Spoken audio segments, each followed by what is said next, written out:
بسم اللہ الرحمن الرحیم۔ نغمہ کجاؤ من کجا، نغمہ کجاؤ من کجا، ساز سخن بہانے ایست۔ کہاں نغمہ اور کہاں میں، یہ ساز سخن تو ایک بہانہ ہے۔ نغمہ کجاؤ من کجا، ساز سخن بہانے ایست۔ سوئے قطار می کشام ناقہی بی زمام را، سوئے قطار می کشام ناقہی بے زمام را۔ میں تو صرف بھٹکے ہوئے ناقے کو جو بے زمام ہے، بے لگام ہے، اسے قطار تک پہنچانے کے کام پر مامور ہوں۔ مجھے شاعری نہیں آتی، میں نغمہ گر نہیں ہوں، نغموں سے میرا کیا واسطہ، شعر و سخن سے مجھے کیا لینا۔ میرا کام تو ایک ناقے کو، ایک اونٹ کو جو بے لگام ہے، جسے اپنی منزل کا پتہ نہیں، جسے اپنے راستے کا علم نہیں، اسے قطار میں شامل کرنا ہے۔ تو یہ بے لگام، بے مہار اونٹ کون ہے؟ ہم ہیں۔ اقبال کے مخاطب ملت اسلامیہ جو بے لگام ہو گئی، جو بے مہار ہو گئی، جسے اپنا راستہ نہیں مل رہا، تو اقبال کہتے ہیں کہ میں شاعری نہیں کر رہا، میں تو بس اس کام پہ لگا ہوا ہوں کہ اسے اس کی قطار میں شامل کر دوں۔ نغمہ کجاؤ من کجا، ساز سخن بہانے ایست۔ سوئے قطار می کشام ناقہی بی زمام را، میرے سپاہ نا سزا لشکریاں شکستہ صف۔ میرے سپاہ نالائق، لشکر کا امیر کسی قابل نہیں، میرے سپاہ نا سزا لشکریاں شکستہ صف۔ اور لشکریوں کا کیا حال ہے؟ شکست، صفیں ٹوٹی ہوئی ہیں ان کی۔ آہ وہ تیر نیم کش، آہ وہ تیر نیم کش، جس کا نہ ہو کوئی ہدف۔ افسوس ہے اس آدھے کھچے ہوئے تیر پر کہ جو چلایا جا رہا ہے مگر جس کا کوئی ہدف نہیں۔ یہ تیر نیم کش کون ہے؟ یہ آدھا کھچا ہوا تیر کون ہے؟ ہم ہیں۔ ہمیں نہیں معلوم کہ ہمیں پہنچنا کہاں ہے، ہماری منزل کیا ہے، ہمیں جانا کدھر ہے۔ اقبال ہم سے کیا چاہتے ہیں؟ اقبال ہمیں کہاں لے جانا چاہتے ہیں؟ اقبال ہمیں کس قطار میں دیکھنا چاہتے ہیں؟ اقبال ہمیں تیر بنا کر کہاں کا نشانہ لینا چاہتے ہیں؟ کیا یہ سب کچھ یاد دلا کر وہ قوم کو مایوس کر رہے ہیں؟ کیا وہ ہم سے کچھ توقعات رکھتے ہیں یا مایوس ہیں؟ انہیں ہم سے کوئی توقع نہیں۔ اس طرح کے بہت سے اشعار آپ کو مل جائیں گے جن میں براہ راست یا بالواسطہ طور پر انہوں نے اس صورتحال کی عکاسی کی ہے کہ ہماری ملت، ہماری قوم کا ہر فرد پیر و جواں وہ منزل سے نابلد ہو چکا، منزل سے دور ہو چکا، راہ سے بھٹک چکا۔ تو یہ مضمون، یہ خیال ان کا جا بجا ملتا ہے۔ مگر اس سب کے باوجود ایک چیز جو حاوی ہے، غالب ہے، وہ ہے رجائیت۔ نہ اقبال خود مایوس، سوال تو اٹھاتے ہیں، پوچھتے ہیں، احتساب کرتے ہیں، لیکن نا امید نہیں ہوتے، بلکہ یہ مصرع پورے کلام میں زیرین رو کے طور پر ہمیں دوڑتا ہوا دکھائی دیتا ہے۔ ذرا نم ہو تو یہ مٹی بڑی زرخیز ہے ساقی، ذرا نم کی ضرورت ہے۔ اور وہ نم کہاں سے حاصل ہوگا؟ وہ ایک نم جو چاہیے مٹی کو زرخیز کرنے کے لیے، وہ کہاں سے ملے گا؟ وہ نم ہمیں اپنی روایات سے ملے گا، وہ نم ہمیں اپنی اقدار سے ملے گا، وہ نم ہمیں اپنے دین سے ملے گا، قرآن سے ملے گا، سیرت پاک سے ملے گا، اور تدبر و تفکر سے ملے گا۔ اس شے کی کمی ہے جسے ہم نم کا نام دیتے ہیں۔ آپ اسے فکر کہہ لیجئے، تدبر کہہ لیجئے، سوچنے کی عادت کہہ لیجئے، احساس کہہ لیجئے۔ اس کمی کو دور کرتی ہے اقبال کی شاعری۔ قوموں کا عروج و زوال، یہ سب میں تمہید کے طور پہ گفتگو کر رہا ہوں اصل موضوع تو ہمارا وہی ہے، خطاب با جوانان اسلام۔ تو خطاب با جوانان اسلام نظم جب ابھی ہم اس کی خواندگی کریں گے تو آپ کو اندازہ ہوگا کہ اس میں عروج و زوال کا ایک سلسلہ ہمیں دکھائی دیتا ہے۔ ہم جو زوال کی سطح پر موجود ہیں انہیں اقبال لوٹانا چاہتے ہیں اس عروج کی طرف کہ جو گزر گیا۔ اقبال چاہتے ہیں کہ وہ عروج ہمیں دوبارہ حاصل ہو جائے۔ تو یہ عروج و زوال قوموں کا کوئی نئی بات نہیں ہے، ہمیشہ سے، چاہے آپ عرب کا ذکر کریں، عجم کا ذکر کریں، دنیا کے کسی خطے کا، کسی خاندان اور قبیلے کا ذکر کریں، آپ کو عروج و زوال کی یہ کہانی دکھائی دے گی۔ یہ پوری ایک فلسفی ہے۔ عروج کب حاصل ہوتا ہے، کس کو حاصل ہوتا ہے، پھر زوال کے اسباب کیا ہوتے ہیں، اس پر غور و فکر کرنے والے بہت سے لوگ گزرے ہیں۔ ظاہر ہے یہ تفصیل کا موقع نہیں۔ ابن خلدون کو دیکھیے، ابن خلدون سے ٹائم بی تک کتنے تاریخ داں گزرے ہیں، فلسفہ تاریخ کے ماہرین گزرے ہیں، ہر خطے میں گزرے ہیں، انہوں نے اس موضوع کو اختیار کیا ہے، اس پر لکھا ہے، اور اس سب کچھ لکھے ہوئے ہونے کے باوجود عروج و زوال کا سلسلہ تھم نہیں گیا، رک نہیں گیا، اب بھی چل رہا ہے۔ اس وقت بھی کچھ قومیں اپنے عروج پر ہیں اور کچھ قومیں زوال پذیر ہیں، لیکن نہیں معلوم کہ عروج کے اندر زوال کا کون سا عنصر چھپا ہوا ہو اور زوال میں عروج کے کون سے پہلو دکھائی نہ دے رہے۔ بر صغیر کی ہم اگر بات کریں، کیونکہ ہمارے فوری طور پر ہماری تاریخ جس سے ہمارا واسطہ پڑتا ہے وہ تو ہماری اپنی تاریخ ہے، اس خطے کی تاریخ ہے۔ گو کہ اقبال کی نظر میں، اور جب ہم یہ نظم پڑھیں گے اس وقت بھی آپ محسوس ہوگا کہ اقبال کی نظر میں یہ نظم لکھتے وقت صرف بر صغیر کے مسلمانوں کی تاریخ نہیں تھی، بلکہ اقبال کیونکہ ایک ملی تصور رکھتے ہیں، ایک قومی تصور رکھتے ہیں، لہٰذا اقبال کی نظر میں پورے عالم اسلام کی تاریخ اور اس کے مختلف ادوار، ان میں عروج کی علامات، زوال کی علامات، وہ سب مشترکہ طور پر ہمیں موجود دکھائی دیتی۔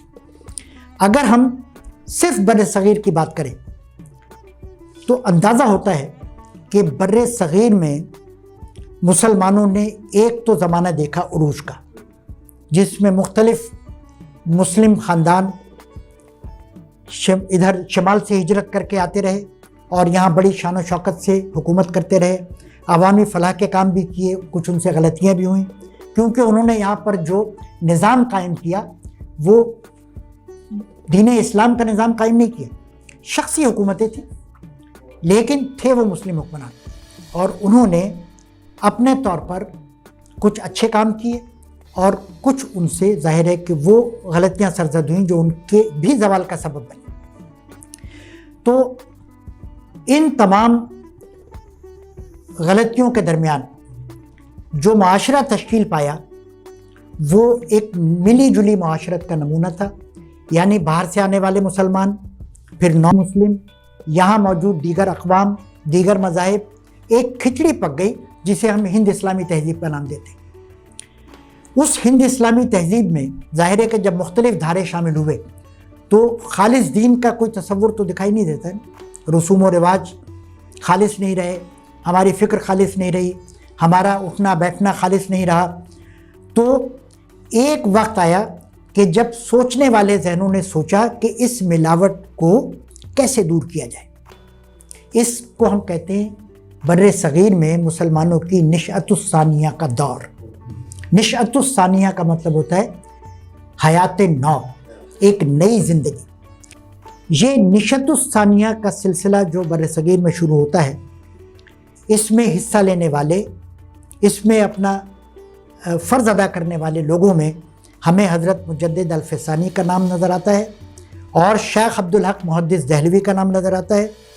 عسکری محاذ پر کچھ لوگ دکھائی دیتے ہیں جن میں ٹیپو سلطان کو گردانوں گا، نواب سراج الدولہ ہیں، سید احمد شہید اور شاہ اسماعیل شہید، انہوں نے عسکری محاذ پر کوششیں کی، نشأۃ الثانیہ کی، ایک تبدیلی کی، حیات نو دینے کی بر صغیر کے مسلمانوں کو۔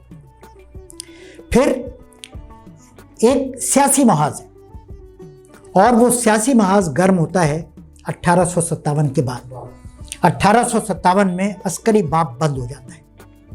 ایک بڑی بغاوت جسے انگریزوں نے غدر کا نام دیا، اور اس بغاوت کے نتیجے میں بر صغیر میں نظام کی تبدیلی، مغلوں کی حکومت کا خاتمہ، بہادر شاہ ظفر کی گرفتاری، اور پھر اس سب کے نتیجے میں مسلمانوں کا نشانے پر آنا، کیونکہ انگریزوں کی نگاہ میں مسلمان ہی سب سے زیادہ قابل گردن زدنی تھے. اس بغاوت کے پیچھے ان کا زیادہ ہاتھ تھا، مسلمانوں کا. اچھا، اس صورتحال نے مسلمانوں میں ایک مایوسی کی لہر دوڑا دی. 1857 وہ موڑ ہے. ویسے تو زمانہ ایک، حیات ایک، کائنات بھی ایک، دلیل کم نظری قصہ جدید و قدیم. اقبال کی نظر میں کوئی سن، کوئی آج اور کل نہیں، ایک ہی زمانہ ہے، ایک ہی رو ہے. لیکن بعض سن ایسے ہوتے ہیں، بعض دن ایسے ہوتے ہیں جو تاریخوں کا رخ موڑ دیتے ہیں. تو مئی 1857 وہ مہینہ اور سال ہے کہ جب ہندوستان میں مسلمانوں کے غلبے کا حتمی طور پر خاتمہ ہو گیا. صرف یہ شکست عسکری شکست نہیں تھی، بظاہر تو عسکری شکست تھی. مسلمانوں نے لڑائی کی، مزاحمت کی اور ہار گئے، قلعہ خالی کرنا پڑا اور سب کچھ فرنگیوں کے ہاتھ میں چلا گیا. لیکن یہ شکست عسکری شکست کے ساتھ ساتھ سیاسی شکست بھی تھی. اور یہ صرف برصغیر کی بات نہیں ہے، دنیا میں آپ کہیں بھی دیکھ لیجئے، عسکری شکست کے پیچھے پیچھے چلتی ہے معاشی شکست، سیاسی شکست، تعلیمی شکست، سماجی شکست. ہر طرح کی شکست عسکری شکست کے پیچھے پیچھے خود بخود آ جاتی. تو ہم اس شکست کا شکار ہوئے اور اس کے نتیجے میں ایک گہری مایوسی کا شکار ہوئے. ہندوستان کے مسلمانوں نے یہ سوچا، یہ جانا کہ اب ہمارا کوئی مستقبل نہیں، ہمارا حال نہیں، اور ہمارا جب حال نہیں ہے تو مستقبل نہیں. چالاک حکمرانوں نے، نئے حکمرانوں نے بھانپ لیا کہ حال اور مستقبل سے مایوس یہ قوم اگر اپنے ماضی سے بھی مایوس ہو جائے تو پھر اس کا کوئی ٹھکانہ نہیں ہے اس دنیا میں. اور اسی بات کو محسوس کر لیا سر سید احمد خان نے بھی اور ان کے توسط سے ان کے تمام ساتھیوں نے کہ اگر ہم نے اپنی قوم سے یہ سہارا بھی چھین لیا کہ ہم کچھ تھے. انگریزوں نے تو ہمیں باور کرانے کی کوشش کی کہ تمہارا آج تو خیر برباد ہے ہی، تم کل بھی کچھ نہیں تھے. تم جن کی عزت کرتے ہو، اپنی تاریخ میں جنہیں ہیرو سمجھتے ہو، حضرت عمر بن عبدالعزیز، ٹیپو سلطان، اورنگزیب عالمگیر، ان سب کے خلاف لکھوایا، پیسے دے دے کے، انعامات دے دے کر لکھوایا اور ہمارے لوگوں سے لکھوایا. وجہ کیا ہے کہ ہمارے ذہنوں سے ہمارے ماضی کی شان اور شوکت کا بت گرے. بت کا لفظ میں نے جان بوجھ کے استعمال کیا اور اس کے نتیجے میں ہم بالکل مایوسی کے اندر دفن ہو جائے. نہ حال ہے، نہ مستقبل ہے اور نہ ماضی ہے، جائیں تو جائیں کہاں. تو ایسے میں سر سید احمد خان وہ واحد شخصیت تھی جو انگریزوں سے بھی نزدیک تھے، جدید تعلیم بھی حاصل کر چکے تھے اور ایک وسیع اور کھلے ذہن کے مالک بھی تھے، زیرک بھی تھے، مستقبل شناس بھی تھے. انہوں نے ایک لائحہ عمل مرتب کیا جس پر بہت لوگ ان کے اپنے دور میں بھی معترض ہوئے اور آج بھی اعتراض کرنے والے کم نہیں ہیں. لیکن معافی چاہتا ہوں، لیکن ایک بات کا، اچھا میرے اس بار بار کھنکارنے سے یہ ویڈیو دیکھنے والوں کو یاد رہے گا کہ یہ دور وہ تھا کہ جب نزلہ زکام وغیرہ حیدرآباد میں عام تھا، تو یہ بھی ایک یادگار رہے گی، اس لیے میں آئندہ معافی نہیں مانگوں گا آپ سے.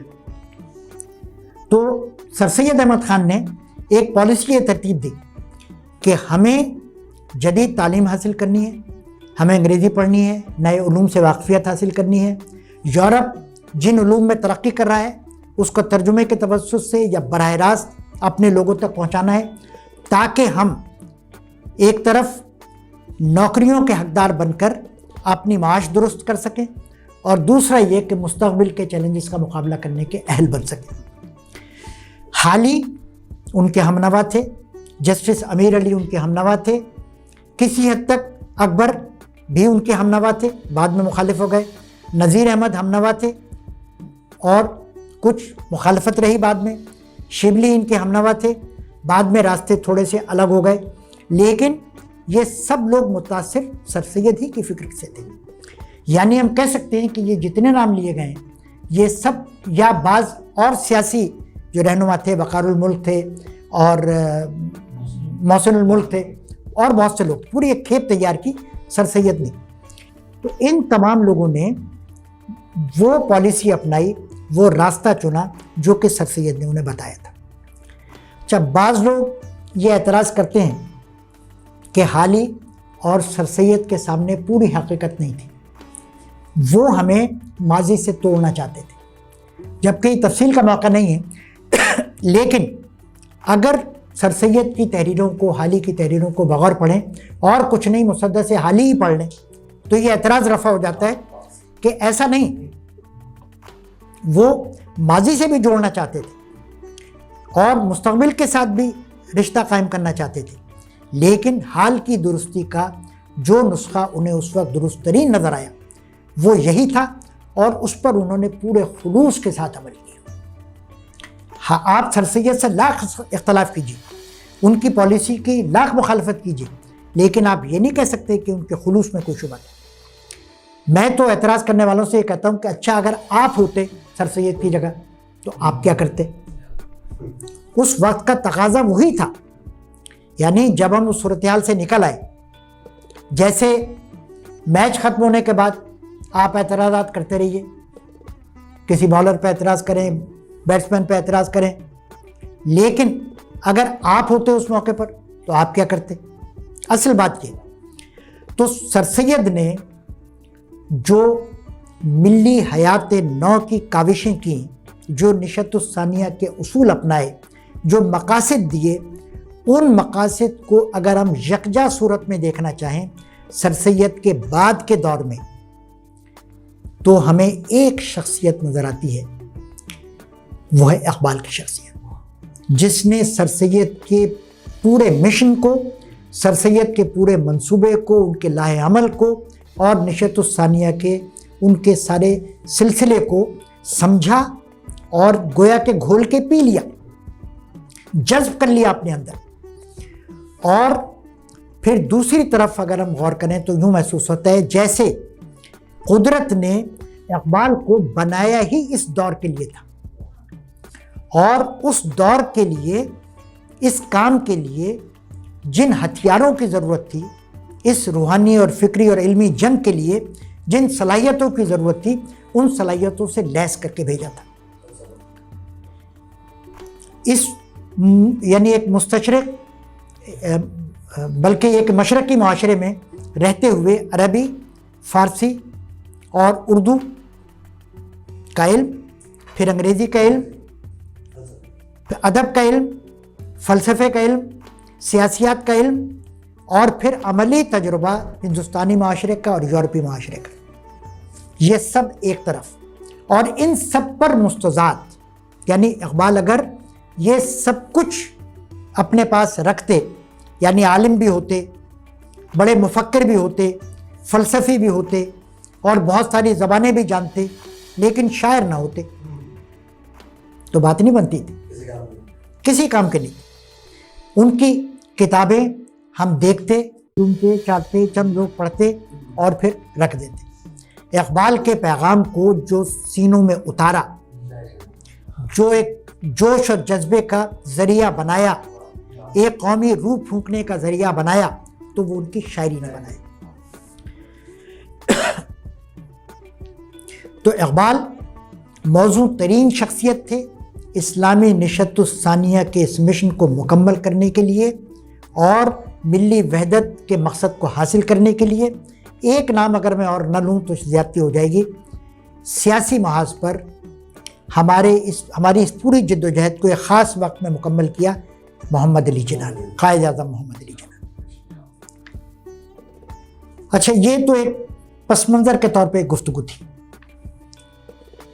لیکن ہمارا اصل موضوع ہے خطاب بجوانان اسلام۔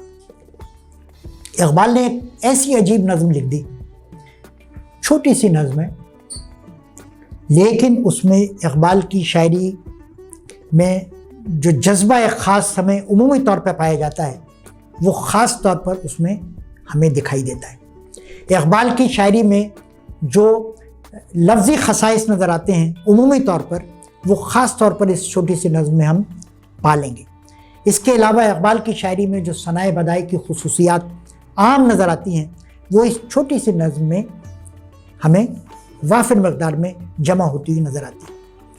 پھر میسج کے لحاظ سے، اپنے پیغام کے لحاظ سے، اپنی اثر پذیری کے لحاظ سے یہ نظم، اگر آپ نے یہ نظم سن رکھی ہے، خاص ترنم میں مشہور ہے یہ نظم، تو ایک خاص اثر ہوتا ہے۔ چاہے آپ اردو شاعری سے واقف ہوں یا نہ ہوں، ادب سے آپ کا گہرا تعلق ہو یا نہ ہو، لیکن اس نظم کا ایک خاص ردم ہے، کبھی اے نوجوان مسلم تدبر بھی کیا تو نے، کبھی اے نوجوان مسلم تدبر بھی کیا تو نے، مفاعیل مفاعیل مفاعیل مفاعیل، خاص ردم۔ اس ردم کے اندر ایک خوبی موجود ہے کہ دل میں اترتا ہے۔ اچھا، یہ نظم کب کہی گئی؟ ایک تو یہ کہ ان کی پہلی کتاب بانگ درا میں جو 1924 میں شائع ہوئی، اس میں یہ نظم موجود ہے، اور اندازہ یہ کہتا ہے کہ 1911 میں لکھی گئی یہ نظم۔ 1915 میں انجمن حمایت الاسلام کا ایک مشہور جلسہ ہوا کرتا تھا لاہور میں۔ 1915 کے جلسے میں اقبال نے یہ نظم چند دیگر نظموں کے ساتھ، کیونکہ چھوٹی سی نظم ہے، اس سے پہلے اقبال اپنی بڑی بڑی طویل نظمیں اس جلسے میں پڑھتے رہے ہر سال، تو اس سال کسی سبب سے اقبال نے کوئی طویل نظم خاص طور پہ نہیں لکھی اس جلسے کے لیے۔ لوگوں کی فرمائش پر، دوستوں کے کہنے پر اقبال نے متفرق کلام سنایا جس میں یہ نظم بھی شامل تھی۔ لکھی گئی 1911 میں۔ اس کی حیت، اس کا اسٹرکچر، اس کی شکل، قطع، کوئی بھی سخن پارہ ہمارے سامنے آتا ہے، کوئی نظم سامنے آتی ہے تو اس کی خاص شکل ہوتی ہے۔ قطع ایسی نظم کو کہتے ہیں کہ جس کا کوئی سر نہ ہو۔ اللہ کا شکر ادا کرے کہ میں ہوں آپ کا سر، ٹھیک ہے؟ تو اس ایسی نظم جس کا سر نہ ہو، اس سے کیا مراد ہے کہ مطلع نہ ہو۔ اس مطلع کے دونوں مصروں میں قافیہ اور ردیف موجود ہوتا ہے، قافیہ موجود ہوتا ہے، ردیف تو خیر ضروری نہیں، قافیہ موجود ہوتا ہے، لیکن قطع کا پہلا شعر غیر مقفع ہوتا ہے، اس میں قافیہ نہیں ہوتا ہے، دوسرے مصرے میں ہوتا ہے قافیہ۔ اشعار کی تعداد کم و بیش ہو سکتی ہے، 4 مصروں کا قطع آپ اخبار میں دیکھتے ہوں گے روزانہ شائع ہوتا ہے، 4 بھی ہو سکتے ہیں، زائد بھی ہو سکتے ہیں، تو قطعے کی شکل میں ہے۔ اور اب میں اس نظم کی خواندگی کرتا ہوں جس کو وقار صاحب نام دے رہے ہیں بلند خوانی کا، اور انہوں نے وعدہ کیا کہ مجھے مقابلے میں شریک کریں گے، ٹھیک ہے بھائی؟ انعام کا کپ میرے سامنے رکھا ہوا، پیشگی مجھے مل چکا ہے۔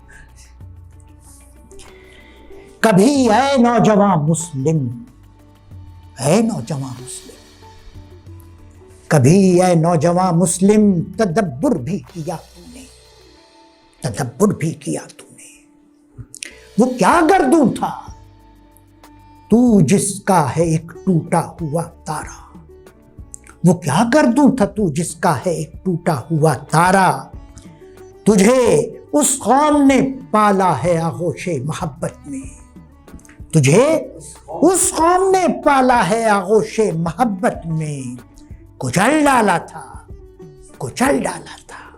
جس نے پاؤں میں تاج سرے دارا، تمدن نافرین خلاق آئین جہاں داری، تمدن نافرین خلاق آئین جہاں داری، وہ صحرائے عرب یعنی شتربانوں کا گہوارہ، سما الفقر و فقری کا رہا شان امارت میں، سما الفقر و فخری کا رہا شان امارت میں، باب و رنگ و خال و خط چه حاجت رو زیبا را، باب و رنگ و خال و خط چه حاجت رو زیبا را، گدائی میں بھی وہ اللہ والے تھے غیور اتنے،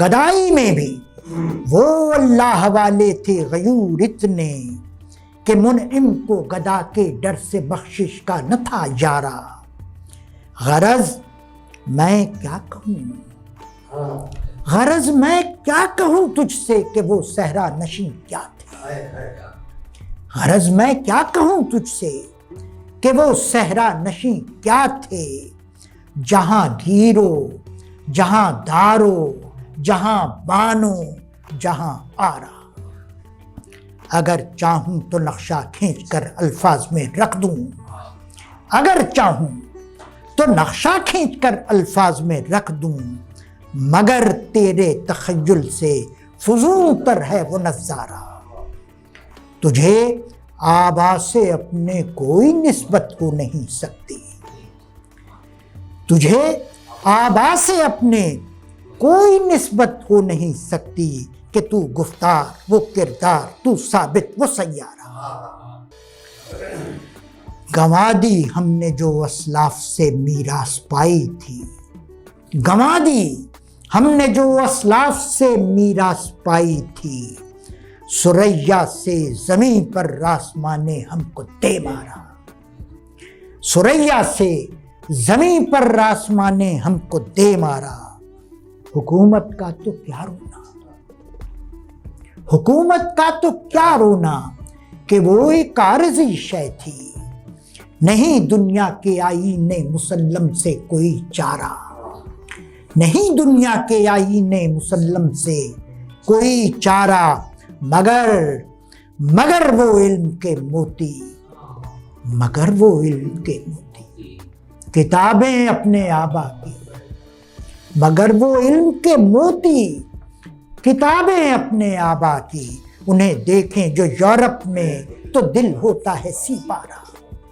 تو دل ہوتا ہے سی پارا، غنی روزے سیاہ پیرے کن آرا تماشا کن، غنی روزے سیاہ پیرے کن آرا تماشا کن، کہ نور دید اش روشن کند چشم زلیخا را، کہ نور دید اش روشن کند چشم زلیخا را۔ تو اب ہم دوسری خواندگی میں ان اشعار کے تہ میں اترنے کی کوشش کریں گے، ان کو سمجھنے کی کوشش کریں گے۔ کبھی اے نوجوان مسلم تدبر بھی کیا تم نے، کبھی، پہلے تو تدبر دیکھیے، تدبر اور تدبیر یہ دونوں لفظ ہمارے سنے ہوئے ہیں۔ تدبر انجام کار پر سوچنا، کوئی بھی کام کرنے سے پہلے سوچنا کہ اس کا نتیجہ کیا، رزلٹ کیا ہوگا اس کا، یہ ہے تدبر۔ کام ختم ہونے کے بعد نہیں، کام کے دوران نہیں، کام سے پہلے انجام کار پر سوچنا، غور و فکر کرنا، اور اسی کو معال اندیشی بھی کہتے ہیں، یعنی نتیجے پر نگاہ رکھنا۔ اگر تدبر ہوگا تو اس سے تدبیر جنم لے گی۔ تدبیر کیا ہے؟ علاج، ڈرما، کوئی ترکیب نکالنا، کوئی راستہ ڈھونڈنا۔ راستہ کب ڈھونڈیں گے؟ جب سوچیں گے۔ تو پہلے تدبر ہے، تدبر کے بعد تدبیر ہے۔ تو اقبال نے تدبر پر زور دیا ہے اس نظم میں، اور تدبیر اس میں چھپا دی ہے۔ نظم کے اشعار میں، اشعار کے اندر مختلف مضامین میں آپ کو تدبیر بھی نظر آئے، تدبر اور تدبیر ساتھ ساتھ چل رہے۔ کبھی اے نوجوان مسلم، کیا خاص طور پر اقبال نے نوجوانوں کے لیے یہی نظم لکھی؟ اگر غور کریں تو مجھے تو ایسا لگتا ہے کہ پوری شاعری نوجوانوں کے لیے، کیونکہ اقبال جس طرح کا تحرک چاہتے ہیں، جیسا جذبہ چاہتے ہیں، جیسا دوڑتا اور بھاگتا ہوا ہمیں دیکھنا چاہتے ہیں، وہ تو ایک نوجوان ہی کے بس میں ہے۔ پوری شاعری اقبال کی جو بھی مطالبات ہیں وہ بیشتر ایسے ہیں جو کوئی نوجوان ہی پورے کر سکتا ہے۔ اور پھر جو ایک تبدیلی کا عمل ہے، نشأۃ الثانیہ کا عمل ہے، جس کا میں نے ذکر کیا، ملی وحدت ہے یا ملی حیات نو ہے، تو اتنے بڑے بڑے مقاصد حاصل کرنے کے لیے بوڑھی ہڈیوں کو ساتھ لینا وہ اقبال پسند نہیں کرتے۔ جواں حوصلہ اور جواں ہمت ہونا لازم ہے۔ تو پوری شاعری یہ خاص طور پر جوانوں کے لیے خطاب ہے۔ کبھی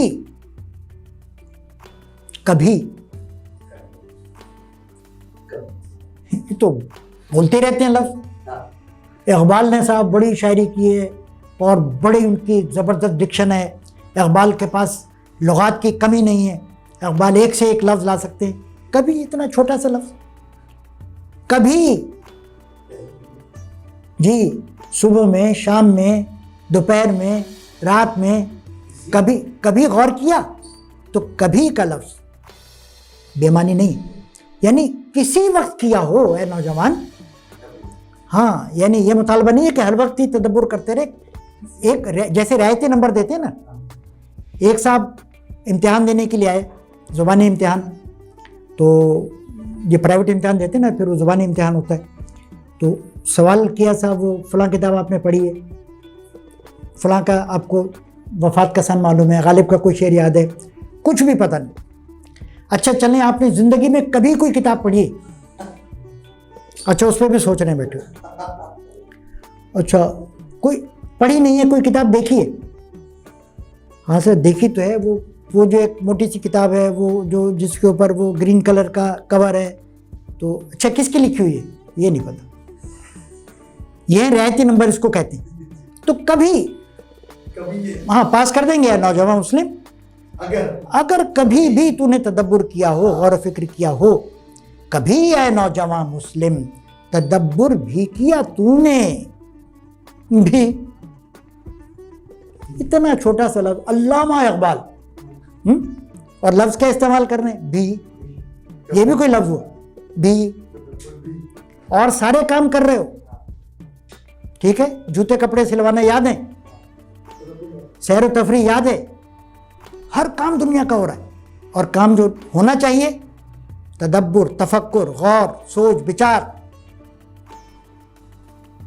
کبھی اے نوجوان مسلم تدبر بھی کیا تو نے، وہ کیا گردوں تھا۔ گردوں، گردوں سے کوئی تعلق نہیں اس کا، ویسے گردوں کے مقابلے کے لیے دل گردہ ہونا چاہیے۔ وہ کیا گردوں تھا، گردوں مانے آسمان، وہ کیا گردوں تھا تو جس کا ہے ایک ٹوٹا ہوا تارا۔ گردوں آسمان، اور آسمان سے تعلق ہے تارے کا۔ وہ کیا گردوں تھا تو جس کا ہے ایک ٹوٹا ہوا تارا۔ اچھا گردوں سے اشارہ کس طرف ہو گیا؟ مسلم ملت، خاص طور پر وہ اصحاب ملت، وہ لوگ جو زمانہ رسول میں تھے، یا آپ کے بعد صحابہ اور تابعی اور تبع تابعین، یعنی ہمارے اسلاف، تو ان کا دور، وہ مثال دی ہے اقبال نے کہ وہ تو تھا آسمان۔ اچھا آسمان کی وسعت، آسمان کا پھیلاؤ، آسمان کی بلندی، یہ سب چیزیں آپ ذہن میں رکھیے، پھر تصور کریں ان لوگوں کا۔ ان کا کردار بلند بھی تھا، ان کی نگاہ میں وسعت بھی تھی، پھیلاؤ بھی تھا۔ وہ تو تھے گردوں مثال، آسمان کی طرح تھے، اور تم کیا ہو؟ ٹوٹا ہوا تارا۔ کس کام کا؟ تارے کی وقت اور حیثیت اور اس کی حسن و دلکشی، خوبصورتی آسمان سے ہے جی، موج ہے دریا میں اور بیرون دریا کچھ نہیں۔ تو آسمان سے گرا، کھجور میں اٹکا، تو ٹوٹ کر کہیں بھی گرا، کھجور میں اٹک گیا، یہ کہیں دریا برد ہو گیا، لیکن بے وقت ہے۔ تو ہمیں تشبیہ دی ہے، مسلم ملت کو تشبیہ دی ہے، نوجوانوں کو تشبیہ دی ہے، اپنے عہد کے نوجوانوں کو، بعد کے عہد کے لوگوں کو، ٹوٹے ہوئے ستارے سے۔ کبھی اے نوجوان مسلم تدبر بھی کیا تو نے. اچھا تدبر کس چیز پہ کرنا ہے یہ دوسرے مصرے میں بتا دیا. کس چیز پہ تدبر کرنا ہے؟ اپنے اوپر کہ تمہاری اصل کیا ہے, تمہاری فکر کا سرچشمہ کیا ہے, تمہاری شخصیت, تمہاری روایات, تمہاری اقدار کا سوتا کہاں ہے, کہاں سے نکلے ہو تم, کہاں سے چلے ہو, تمہاری فکری رو کو کہاں جا کے ملنا چاہیے. وہ کیا گردوں تھا, وہ کون سا آسمان تھا جہاں سے تم ٹوٹ کر آ گئے, وہ کون لوگ تھے, اس نبی کی سیرت کیا ہے, ان صحابہ کا کردار کیا ہے, وہ لوگ کیسے اٹھتے بیٹھتے چلتے پھرتے زندگی کرتے تھے, کیسے جنگیں لڑتے تھے, کیسے مکتب میں بیٹھتے تھے, پڑھتے تھے, پڑھاتے تھے. یعنی ان کی زندگی نمونہ عمل تھی. جب تم نے ان کی زندگی کو نمونہ عمل بنانا چھوڑ دیا تو اس آسمان سے آگے چل کر پھر ذکر آ رہا ہے کہ آسمان نے کیا کیا, سریا سے زمین پر آسمان نے تم کو دے مارا. جی وہاں تو انتہا ہو گئی. یعنی دے مارا میں جو تذلیل ہے, دے مارا, جی بالکل انتہائی غصہ. وہ کیا گردوں تھا. اب کیا لفظ پر پہلے بھی کئی گفتگو میں بات ہو چکی ہے کہ کیا سے یہاں مراد یہ حرف مبالغہ ہے, حرف تحسین نہیں. کیسا, کیا بات ہے آپ کی, ٹھیک ہے, کیا کام کر رہے ہیں آپ, کیا چیز ہے, کیا لوگ ہیں, کیا مجمع تھا صاحب. تو اس میں تعریف ہے. وہ کیا گردوں تھا, کیسے لوگ تھے, تاریخ پڑھ کر تو دیکھو, ان کے بارے میں جان کر تو دیکھو, تفتیش کر کے دیکھو, غور کر کے دیکھو, تدبر کر کے دیکھو, معلومات اکٹھے کرو ان کے بارے میں, اپنے اسلاف کے بارے میں, تاکہ یہ مایوسی کے بادل چھٹیں. تجھے اس قوم نے پالا ہے. پھر ایک لفظ آ گیا اس قوم نے, ایسی ویسی نہیں, کمتر درجے کی نہیں. تجھے اس قوم نے پالا ہے آغوش محبت میں. اس قوم نے تجھے اپنی محبت کی آغوش میں پالا ہے. اب سوال یہ پیدا ہوتا ہے, اور کبھی کبھی سوال بھی پیدا ہو جاتا ہے. تو سوال یہ پیدا ہوتا ہے کہ اقبال اپنے دور کے نوجوانوں کو یہ کہہ رہے ہیں کہ تمہیں اس قوم نے آغوش محبت میں پالا ہے جو 1400 سال پہلے گزر گئی. یہ کیسے ممکن ہے؟ ایک عجیب سی بات ہے نا. لیکن اگر آپ فکری سطح پر جا کر دیکھیں تو وہ قوم جس کی فکر کا, جس کا روحانی سلسلہ تم سے آ کر ملتا ہے, جس کے نبی کی تعلیمات اور جس کے اللہ کی کتاب تمہارے درمیان موجود ہے, ٹھیک ہے, تو آغوش محبت میں کس نے پالا؟ ہماری تاریخ نے ہمیں آغوش محبت میں پالا, ہماری روایات نے ہمیں آغوش محبت میں پالا, ہماری اقدار نے, ہمارے قرآن نے, ہمارے نبی کی سیرت نے. تو یہ ہے وہ آغوش محبت. تجھے اس قوم نے پالا ہے آغوش محبت میں. تو یہاں قوم سے مراد یہ نہیں ہے کہ باقاعدہ مجسم شکل میں وہ افراد آج تک موجود ہیں اور آج کے نوجوانوں کو گود میں لیے ہوئے جھولا جھلا رہے, نہیں, بلکہ ان کے روحانی اثرات, ان کے فکری اثرات. تجھے اس قوم نے پالا ہے آغوش محبت میں. تجھے اس قوم نے پالا ہے آغوش محبت میں. کچل ڈالا تھا جس نے پاؤں میں تاج سرے دارا. پہلے مصرے میں ذکر محبت کا اور دوسرے مصرے میں ایسا غصہ. کچل ڈالا تھا, کچل ڈالا تھا جس نے پاؤں میں تاج سرے دارا. دارا اس میں ایک بادشاہ کا نام آ گیا, اور آپ اہل ادب اہل علم موجود ہیں تو تلمیح کی ایک شکل ہے کہ کسی شخصیت کا اگر ذکر آ جائے تو ایران کا ایک بادشاہ تھا اور قیانیہ سلسلہ تھا ان کی بادشاہت کا. جنگ قادسیہ میں ایران کی سلطنت کا جب خاتمہ ہوا تو اس وقت یہ موجود نہیں تھا. جنگ قادسیہ میں حضرت سعد بن ابی وقاص, آپ تاریخ سے واقف ہیں, ان کی قیادت میں مسلمانوں نے فتح حاصل کی تھی اور ایرانیوں کو شکست دے کر حکومت کا خاتمہ ہو گیا تھا. تو یہاں مراد یہ نہیں ہے کہ دارا اس وقت مارا گیا, بلکہ دارا کی موت واقع ہوئی ہے سکندر کے زمانے میں. سکندر کے دور میں مارا گیا، لیکن دارا کا بنایا ہوا نظام سیاست، اس کی بنائی ہوئی مملکت، اس کی ریاست وہ موجود تھی، تو اس کا خاتمہ اشارہ ہے کہ اس خاندان کا یا اس سلسلے ریاست کے سلسلے کا خاتمہ مسلمانوں کے ہاتھوں ہوا۔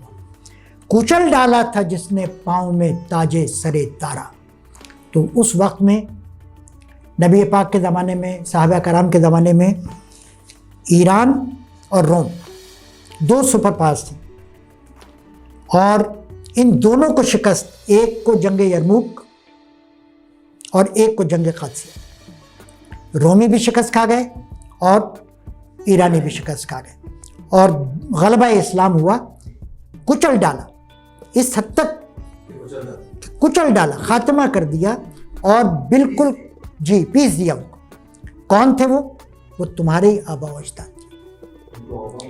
اچھا، اس طرح کی مثالیں، ایک ایسا نوجوان جو اپنی تاریخ سے واقف نہ ہو اور جو مایوسی کے گہرے اندھیرے میں لپٹتا چلا جا رہا ہو، اور جس کی سوچ یہ ہو کہ ہم کیا کر سکتے ہیں اور ہمارے پاس تو کوئی طاقت بھی نہیں ہے، اور ہم تو دنیا میں پسنے کے لیے آئے ہیں، ہم تو دنیا میں پٹنے کے لیے آئے ہیں، تو ان کے سامنے اس طرح کی مثال پیش کرنے کا مقصد اقبال کی نگاہ میں کیا ہو سکتا ہے؟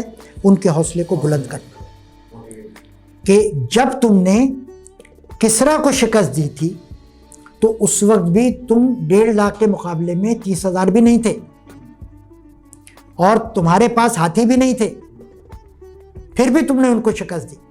تو اگر ایمان تازہ ہو، حوصلہ بلند ہو، تو آج کے دور میں بھی غلبہ حاصل کرنا، اپنے آپ کو منوانا ناممکن نہیں ہے، مشکل نہیں۔ تجھے اس قوم نے پالا ہے، یہ بات یاد رکھو کہ تمہارے اسلاف کیا تھے، تم کیوں نہیں ہو سکتے ویسے۔ تمدن نافرین خلاق آئین جہاں داری، تمدن آفرین، تمدن تو ہم جانتے ہیں، رہن سہن، تہذیب، کلچر، سماج، معاشرہ، یہ تو ہم جانتے ہیں، کچھ اصولوں کے تحت چلتی ہیں ساری چیزیں۔ وہ دور نہیں ہے پتھر کا زمانہ، اس وقت بھی شاید کوئی اصول ہوگا، ممکن ہے کہ پتھر ہی اصول ہو، اور یہ تو اب بھی چل رہا ہے طاقت کا اصول اس جدید دور میں بھی۔ تمدن آفرین، آفریدن کہتے ہیں پیدا کرنے کو، فارسی مصدر آفریدن، تو تمدن آفرین، کلچر کو جنم دینے والا، جی، تمدن کو پیدا کرنے والا، جنگلوں کے زمانے کو، جنگلوں میں بود و باش کے زمانے کو ختم کر کے، صحراؤں میں بود و باش کے زمانے کو ختم کر کے، پتھروں کے دور سے نکل کے جدید تہذیب کا آغاز کرنے والا، تمدن آفرین، خلاق، خلق کرنے والا، آفرین بھی پیدا کرنے والا، اور خالق یا خلاق بھی خلق کرنے والا، تخلیق کرنے والا۔ اچھا، خالق بھی تخلیق کرنے والا ہے اور خلاق بھی تخلیق کرنے والا ہے، لیکن خلاق میں تشدید کی وجہ سے، مشدد ہونے کی وجہ سے ایک شدت آ جاتی ہے، یعنی بہترین تخلیق کر، زیادہ تخلیق کرنے والا، خلاق آئین جہاں داری، کیا تخلیق کرنے والا؟ آئین، قانون، دستور، طریقہ، طور، انداز حکمرانی، تخلیق کرنے والا، پیدا کرنے والا، جہاں داری، آئین جہاں داری، جہاں داری کے طریقے بتانے والا، دنیا کو سمجھانے والا، دنیا کو تعلیم کرنے والا کہ جہاں داری کیا ہوتی ہے۔ میں بھی سوچ رہا ہوں کہ جہاں داری کیا ہوتی ہے، داری کیا ہوتی ہے۔ داری فارسی میں داشتن کہتے ہیں رکھنے کو، داشتن رکھنا، اور جہاں داری جہان کو اپنی گرفت میں رکھنا، جہان کو چلانا، جہان پر حکومت کرنا، جہان پر اپنی مرضی چلانا۔ وہ صحرائے عرب یعنی شتر بانو کا گہوارہ، یہ پہلے دو کام کس نے کیے؟ تمدن آفرین کون تھا؟ تمدن، تہذیب، نئی زندگی کے اصول وضع کرنے والا، اور آئین جہانداری دینے والا دنیا کو کون تھا؟ صرف ایک مصرع پڑھ کر تو ہمارے ذہن میں آتا ہے کہ جیسے کسی ایئر کنڈیشن کمرے میں بیٹھ کر سوچنے والے کچھ لوگ ہوں گے جو ہر دوسرے دن میٹنگز کرتے ہوں گے، نوٹس لیتے ہوں گے، پھر سیمینارز کرتے ہوں گے، پھر ورکشاپ کرتے ہوں گے، کانفرنسز میں شریک ہوتے ہوں گے، پھر ان سب کا نچوڑ 2-3 سال کے بعد ایک آئین کی شکل میں پیش کرتے ہوں گے۔ ایسا نہیں، یہ آئین جہانداری، یہ جدید اصول جنہیں آج کی دنیا بھی مانتی، آج کی دنیا بھی جنہیں تسلیم کرتی ہے، وہ کس نے پیش کیے؟ اس صحرائے عرب میں رہنے والے شتر بانوں نے۔ وہ صحرائے عرب یعنی شتر بانوں کا گہوارہ۔ وہ صحرائے عرب کیا تھا؟ تمدن آفریں تھا۔ وہ صحرائے عرب، صحرا سے ہمارے ذہن میں آتے ہیں بدو، اجڑ، جاہل، ان پڑھ۔ کیا وہ آئین دیں گے؟ زندگی کا طور سکھائیں گے؟ زندگی کا طریقہ تعلیم کریں گے؟ کیا وہ تہذیب بتائیں گے؟ مگر ایسا ہوا، چشم تاریخ نے دیکھا۔ وہ صحرائے عرب یعنی شتر بانوں کا گہوارہ، گہوارہ جھولا، یعنی اس صحرا کی گود میں پرورش پانے والوں نے دنیا کو تہذیب سکھائی۔ بدوؤں نے دنیا کو بتایا کہ کلچر کیا ہوتا ہے، بدوؤں نے دنیا کو بتایا کہ جہانداری کے اصول کیا ہوتے۔ جب بان کا لفظ استعمال بہت جگہ ہم بھی کرتے ہیں، اب وہ چارپائیاں تو نہیں رہی بان والی، گدے آ گئے فوم کے، لیکن بان کا لفظ، اچھا بان کے بہت سارے معنی، لیکن ہم عام طور پر تراکیب میں جو بان استعمال کرتے ہیں تو وہ ذرا اعلیٰ قسم کا ہوتا ہے، وہ ایران سے آتا ہے نا، اصل تو یہ ایرانی لفظ ہے، فارسی لفظ ہے۔ تو بان ہے کلمہ نسبت، اس کے ایک معنی تو ہے رکھنے والا اور دوسرے معنی مالک، آقا، دیکھ بھال کرنے والا، تحفظ کرنے والا، خیال رکھنے والا، اس کی نشو و نما کرنے والا، بہت سارے معنی۔ تو باغبان کے کیا یہ سارے کام نہیں ہوتے؟ وہ باغ کا مالک بھی ہے، باغ کی دیکھ بھال بھی کر رہا ہے، ہر چیز کا خیال بھی کر رہا ہے، اس کی حفاظت بھی کر رہا ہے۔ اسی طرح شتربان اور بہت ساری ترکیب جن میں ہم بان کا لفظ استعمال کریں۔ جہاں بان آگے آ رہا ہے، جہاں بان تو جہان کی حفاظت کرنے والا، جہان کو اپنے زیر اثر رکھنے والا، جہان کی کمانڈ کرنے والا، اس کو چلانے والا، دیکھ بھال کرنے والا، تو سارے، ہاں نگہبان، نظر میں رکھنے والا، نظر میں رکھ کے حفاظت کرنے والا۔ وہ صحرائے عرب یعنی شتربانوں کا گہوارہ، اونٹوں کو چلانے والے، اونٹوں کی حفاظت کرنے والے، اونٹوں کی دیکھ بھال کرنے والے، آسان کام نہیں۔ اونٹوں کو اپنے قابو میں رکھنا، ان کو تربیت دینا، ان کو چلانا، بلکہ کوئی بھی پالتو جانور، اس کی دیکھ بھال آسان کام نہیں، کیونکہ جانور میں سمجھ لمیٹڈ ہوتی ہے، بہت ہی محدود قسم کی ہوتی ہے، اس کو کنٹرول میں رکھنا بڑا مشکل کام۔ تو وہ صحرائے عرب کے رہنے والے بدو جو اونٹوں کو کنٹرول کرتے تھے، انہوں نے دنیا کو کنٹرول کیا، انہوں نے معاشروں کو سنبھالا، معاشروں کی حفاظت کی۔ وہ صحرائے عرب یعنی شتربانوں کا گہوارہ۔ صحرائے عرب کا ذکر کیوں؟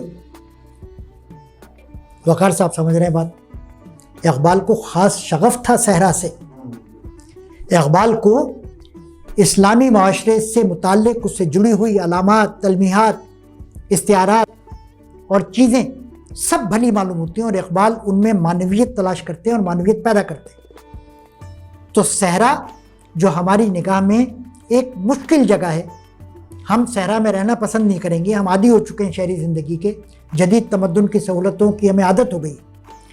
تو صحرا اقبال کی نظر میں کیا ہے، اس کے لیے چند شعر میں آپ کو سناؤں، ایک بند بلکہ سناؤں خضر راہ سے، جہاں اقبال شاعر حضرت خضر سے پوچھتے ہیں کہ صحرا نوردی کیا ہے،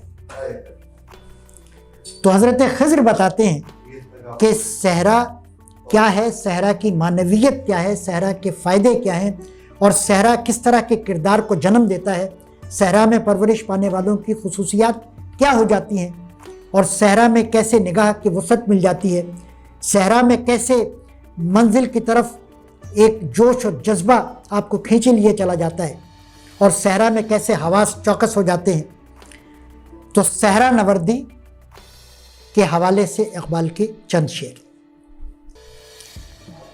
جواب خضر: کیوں تعجب ہے میری صحرا نوردی پر تجھے، کیوں تعجب ہے میری صحرا نوردی پر تجھے، یہ تگا پوئے دما دم زندگی کی ہے دلیل، اے رہینے خانہ تو نے وہ سما دیکھا نہیں۔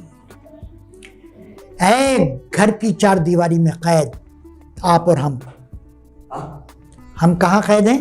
گھروں کی چار دیواریوں میں قید ہیں۔ ہم ایسے ڈبوں میں بند ہیں کہ جن میں سالوں ہم کو آسمان دکھائی نہیں دیتا۔ کھڑکی بھر آسمان کسی کو مل جائے، فلیٹ میں رہنے والے کو، تو وہ اپنے آپ کو بڑا خوش نصیب سمجھتا ہے۔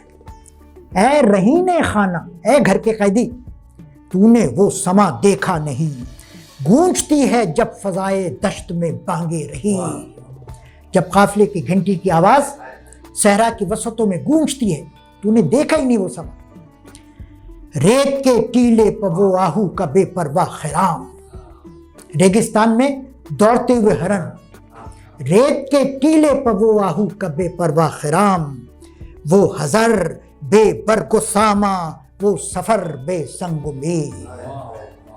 وہ صحراؤں میں قافلوں کا سفر بغیر کسی غیر ضروری سامان کے، بغیر کسی راستے کے نشان کے۔ اب تو آپ ہائی ویز پہ سفر کرتے ہیں، آنکھ بند کر کے ڈرائیونگ کر لیں، منزل پہ پہنچ جائیں گے، دونوں معنوں میں جی۔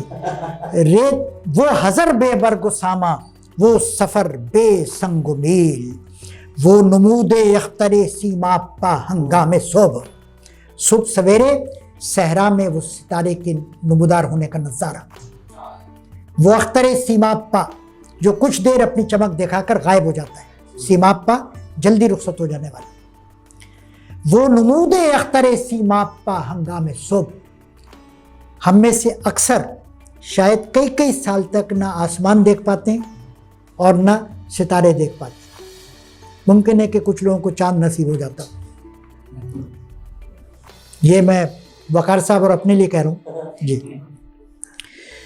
وہ نمود اختر سیماب پا ہنگام صبح، یا نمایاں بام گردوں سے جبین جبرائیل۔ ہائے ہائے ہائے، تشبیہات دیکھیے، اف کیسی مثالیں کہ صحرا میں جب صبح کا ستارہ نظر آتا ہے تو سوچنے پہ مجبور ہو جاتے ہیں لوگ صحرائی کہ یہ بام گردوں سے جبین جبرائیل ظاہر ہو رہی ہے یا ستارہ چمک رہا ہے، حضرت جبرائیل علیہ السلام کا ماتھا چمک رہا ہے۔ وہ سکوت شام صحرا میں غروب آفتاب، جس سے روشن تر ہوئی چشمے جہاں بینے خلیل، اور وہ پانی کے چشمے پر مقام کارواں، اہل ایمان جس طرح جنت میں گردے سلسبیل، تازہ ویرانے کی سودائے محبت کو تلاش، اور آبادی میں تو زنجیریے کشت و نخیل۔ ہم آبادی میں قید ہیں اور عشق اور محبت ہمیں کہاں تلاش کر رہے ہیں؟ ویرانوں میں۔ پختہ تر ہے گردش پے ہم سے جام زندگی، ہے یہی ہے بے خبر راز دوام زندگی۔ اگر زندگی کو معلوم کرنا ہے، زندگی کو دیکھنا ہے بچشم سر کہ زندگی کیا ہے، تو زندگی ہے صحرائی زندگی۔ صحرا میں جا کر پتہ چلتا ہے کہ نگاہ کیسے کام کرتی ہے، دل کیسے کام کرتا ہے، دماغ کیسے سوچتا ہے، جوش اور جذبہ اور احساس کن سطحوں پر ہوتے ہیں، یہ ہمیں صحرائی زندگی بتاتی ہے۔ وہ صحرائے عرب یعنی شتربانوں کا گہوارہ۔ تو اب ہمیں اقبال کے ان اشعار کو سننے کے بعد یہ محسوس نہیں ہوگا کہ صحرائے عرب میں رہنے والے بدو تھے، یعنی اب ہم تحقیر کے نظر سے نہیں دیکھیں گے، بلکہ یہ وہ لوگ تھے جنہیں ادراک اور فہم اور شعور کی وہ نعمتیں میسر تھیں جو ہم چار دیواریوں میں مقید لوگوں کو میسر نہیں۔ کہتے ہیں کرتا ہے قدرت کے مقاصد کی نگرانی، یا بندہ صحرائی، یا بندہ صحرائی یا مرد کوہستانی۔ آیا ہے، سبحان اللہ۔ سما الفقر فخری کا رہا شان عمارت میں. الف کے نیچے زیر. اگر عمارت کہہ دیا تو اس کے معنی ہو جائیں گے علامت یا نشانی, اور زیر کے ساتھ عمارت کے معنی امیری, حاکمی, حاکمیت, حکومت, سرداری, آقائی, یعنی ملکیت کے جتنے یا سپیریئر ہونے کے لیے جتنے الفاظ ہیں وہ سب عمارت میں شامل ہو جائیں گے. سما الفقر فخری کا رہا شان عمارت میں. الفقر فخری, فقر میرا فخر ہے.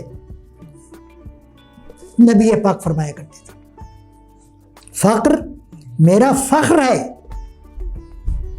ہم نے آج فقر کی جو حالت بنا دی ہے, اس کو گدائی سے, فقیری سے اور دامن پھیلانے سے, ہاتھ پھیلانے سے جوڑ دیا ہے.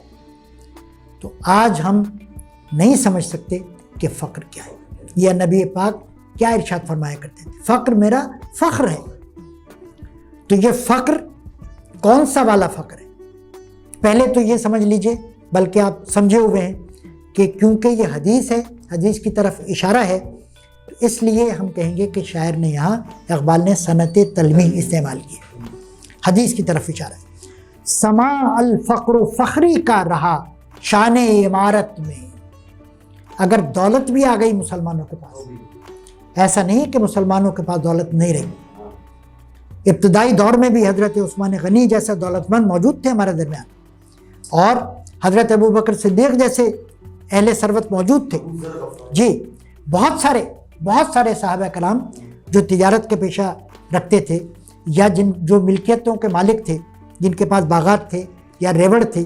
اس زمانے میں ثروت مند ہونے, متمول ہونے کی نشانی یہی چیزیں تھیں. جی, تو ان کی شان و شوکت کا معیار بھی اپنے مال و دولت کے سبب نہیں تھا. ان کی نگاہ میں معیار وہ چیز نہیں تھی, بلکہ بے اعتنائی, ان چیزوں سے دوری, دنیا سے ہاتھ اٹھانا, یہ معیار تھا ان کے نزدیک فخر کا. تو الفقر فخری, فقر میرا فخر ہے. سما الفقر فخری کا رہا شان عمارت میں. باب و رنگ و خال و خط چه حاجت روی زیبا رو. آب, آب سے, آب کے ایک معنی ہوتے ہیں پانی اور ایک معنی ہوتے ہیں چمک دمک, روشنی, دلکشی, خوبصورتی. خال و خط, اچھا رنگ, رنگ کے معنی بھی دلکشی اور خوبی اور زیبائی, خوبصورتی, رنگ. خال دل, اور خط کے معنی ہوتے ہیں لکیر, لائن. خواتین, اب تو خیر مرد بھی یہ کام کرنے لگے کہ لکیر بناتے ہیں بھووں پر, حسن میں اضافہ کرنے کے لیے, اس کو کہتے ہیں خط. سما بآب و رنگ و خال و خط چه حاجت لو زیبارا. اگر چہرہ خوبصورت ہو تو خامخواہ اس کو بار بار رگڑنے سے, دھونے سے, اور طرح طرح کے صابن اشتہارات دیکھ کر خرید کے لانے اور استعمال کرنے سے کیا ہوگا؟ مختلف رنگوں کے استعمال سے کیا ہوگا؟ غازے لگانے سے کیا ہوگا؟ مختلف قسم کے شیڈز استعمال کرنے سے کیا ہوگا؟ یا تل لگانے سے, تل بنانے سے کیا ہوگا؟ یا بھووں پہ لائنیں لگانے سے کیا حاصل ہوگا؟ اس میں اضافہ نہیں ہوگا, ضرورت ہی نہیں. باب و رنگ و خال و خط چه حاجت رو زیبار. حسین چہرے کو ان 4 چیزوں کی, یا آپ یہ سمجھ لیں کہ مشاطگی کی, حسن و خوبصورتی بڑھانے کے لیے مصنوعی ذرائع اختیار کرنے کی ضرورت ہی نہیں. جو خود اپنے کردار سے ثروت مند ہوگا, جو اپنی شخصیت سے امیر ہوگا, جو اپنی ذات سے امیر ہوگا, اس کو ضرورت نہیں ہے کہ وہ روپے پیسے سے, اپنے عہدے اور منصب سے اپنا مقام اور مرتبہ بڑا ظاہر کرے, یا ظاہر لوگ سمجھیں. وہ پہچانا جائے گا کس سے؟ اپنے علم سے, اپنی شرافت سے, اپنے کردار سے, اپنے ایمان سے. اچھا, یہ پورا مصرع آ گیا فارسی میں, لیکن یہ اقبال کا اپنا مصرع نہیں ہے. یہ ہے خواجہ شمس الدین حافظ شیرازی اور آپ کی خاطر میں ان کے وفات کا سن بھی نوٹ کر کے لایا. سن 1389 میں انتقال ہوا ان کا، عیسوی سن 1389. تو اندازاً تقریباً 600-650 سال ہو گئے ان کے انتقال کو. تو حافظ شیرازی کا ایک مصرع گھومتا پھرتا بھٹکتا بھٹکاتا اقبال کی اس نظم میں کہاں سے آ گیا؟ سمال فقر و فخری کا رہا شان عمارت میں، باب و رنگ و خال و خط چہاجت روئے زیبارہ. کسی اور شاعر کا مصرع یا شعر شامل کرنا عیب نہیں ہے. شرط یہ ہے کہ اس کو واوین میں لکھا جائے، انورٹڈ کاماز میں لکھا جائے، اور اس طرح سے استعمال کیا جائے کہ شعر اس نظم کی پوری فضا میں وہ کھپ جائے، اس میں ضم ہو جائے، شعر کی معنویت میں اضافہ کرے، اور اس نظم کی ہمواری اور روانی میں فرق نہ آئے بلکہ کچھ اضافہ ہی محسوس. تو حافظ کا یہ مصرع تضمین کیا گیا ہے، اس مصرے پر گرہ لگائی گئی. یوں بھی کہتے ہیں کسی دوسرے کا مصرع لے کر اور اس پر مصرع اولا یا مصرع ثانی لگانے کو کہتے ہیں گرہ لگانا. اور یہ ایک باقاعدہ صنعت ہے، ایک خوبی ہے. محسنات شعری کے حوالے سے اقبال پر بہت کام ہوا ہے اور PhD لیول کا کام ہو چکا. اس میں بڑا درجہ ہے تضمین کو، اور اقبال کو بڑا ملکہ حاصل ہے اس صنعت میں، اور اقبال کی ایک محبوب صنعت ہے صنعت تضمین. بے شمار اس میں آپ کو اشعار، مصرے، خاص طور پر فارسی شعراء کے، وہ رومی کے. جی اچھا، اس سے اقبال کی کثرت مطالعہ کا بھی اندازہ ہوتا ہے، اور محض یہ اندازہ نہیں ہوتا کہ بہت زیادہ اقبال نے فارسی کلام پڑھا تھا، بلکہ یہ پتہ چلتا ہے کہ اس کلام کو جذب کیا تھا. اگر آپ نے وہ سب کچھ جذب نہ کیا ہو تو ضرورت کے موقع پر آپ فوری طور پر وہ مصرع آپ کے ذہن میں نہیں آئے گا اور بے جوڑ محسوس ہوگا. یعنی وہ مصرع آتا ہے اور ایسا لگتا ہے جیسے انگوٹھی میں نگینہ جڑا ہوا ہے، یعنی بالکل فٹ ہو جاتا ہے. باب و رنگ و خال و خط چہ حاجت روئے زیبارہ. تو شان فقر جس کی شان ہو اسے کسی اور مصنوعی فخر کی ضرورت نہیں ہے، اس کے لیے اس کا فقر ہی فخر ہے. فقر اقبال کی نظر میں ظاہر ہے کہ یہ فقیری نہیں ہے، ہاتھ پھیلانا نہیں ہے، بے غیرتی نہیں ہے. میں نے صحیح لفظ استعمال کر لیا بے غیرتی کا، بلکہ غیرت مندی. اب میں چند شعر اقبال کے آپ کے سامنے عرض کروں گا فخر کے حوالے سے. تشریح اس کی نہیں کروں گا، صرف وضاحت کی خاطر. فخر کے ہیں معجزات تاج و سریر و سپاہ. اچھا، یہ فخر اقبال کا اسی طرح خاص موضوع ہے جیسے عشق ہے اور خودی. بلکہ اگر آپ غور کریں تو اقبال کا فلسفہ خودی فخر کے بغیر مکمل ہی نہیں ہوتا، کیونکہ خودی کا بے غیرتی کے ساتھ جوڑ ہی نہیں. جو غیور نہیں ہوگا وہ صاحب خودی نہیں ہو سکتا، خوددار نہیں ہو سکتا. فخر کے ہیں معجزات تاج و سریر و سپاہ. فقر اگر یہ والی فقیری ہوتی جو ہمارے دور میں رائج ہے تو اس کا معجزہ حکومتیں اور بادشاہتیں اور تاج اور سریر و سپاہ نہیں ہو سکتے تھے. تو یہ وہ والا فقر ہے جس کی طرف نبی پاک نے اشارہ کیا، یہ اقبال نے فلسفے میں اپنے پیش کیا، کہ جو دنیا سے دور نہیں لے جاتا ہے، دنیا میں رہ کر دنیا سے دور کرتا ہے، دنیا سے رہ کر دنیا سے الگ ہونے کی تربیت دیتا ہے. جیسے تقویٰ کے بارے میں کہا گیا کہ تقویٰ ایسا ہے جیسے کوئی شخص جھاڑی میں سے گزرے، کانٹے دار جھاڑیوں میں سے، اور اس کا دامن کانٹوں میں نہ الجھے. تو فقر بھی ایسا ہی کہ دنیا میں رہنا بھی ہے، ایک اچھی صاف ستھری زندگی بھی گزارنی ہے، ایک آئلی زندگی بھی گزارنی ہے، اور دنیا کے کاموں میں حصہ بھی لینا ہے، سرگرمیوں میں شریک بھی ہونا ہے، لیکن ایسے کہ جیسے اس سے کوئی رغبت نہیں.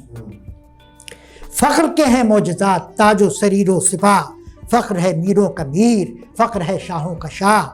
علم فقیہ و حکیم، فخر مسیح و کلیم. علم ہے جویائے راہ، فخر ہے دانائے راہ. علم اور فقر کا یہ مکالمہ ہے، کبھی اس موضوع پر بھی بات ہو سکتی ہے۔ اقبال کو بڑا محبوب ہے لڑوانا، مرغے لڑانا، کبھی علم کو فقر سے لڑا رہے ہیں، کبھی علم کی بحث عقل سے کرا رہے ہیں، کبھی دل، کبھی عشق اور کیا عقل اور عشق، اور کبھی رازی اور غزالی کو، کبھی مومن اور کافر کو۔ تو مختلف صورتحال، مختلف اشخاص، مختلف کنڈیشنز، ان کو مقابل لا کر اقبال کو لطف آتا ہے، اور اس کام کا بھی بڑا ان کو ایک یعنی ہنر آ گیا، کمال۔ بالکل پہاڑ اور گلیری تک کو نہیں چھوڑا، بالکل ان کو بھی آمنے سامنے کھڑا کر دیا۔